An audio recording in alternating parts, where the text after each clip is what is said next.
Hello friends, in this video I will show you how to fix and resolve audio device is disabled in Windows 11 or 10. So to resolve this problem, firstly open control panel. So open control panel. Now select view by as large icons.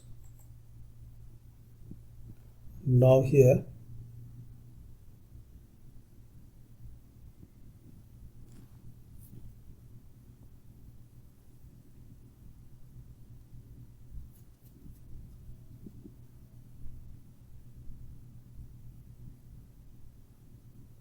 click on sound.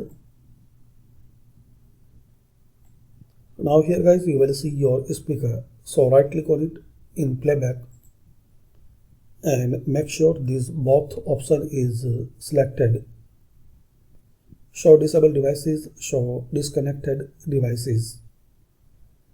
And if you will see here it's disabled, so just click on enable. Right click on it and just you have to click on enable.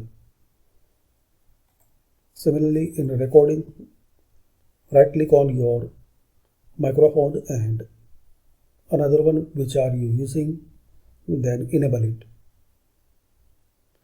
So this is the way guys you can fix and resolve this problem. Thanks for watching.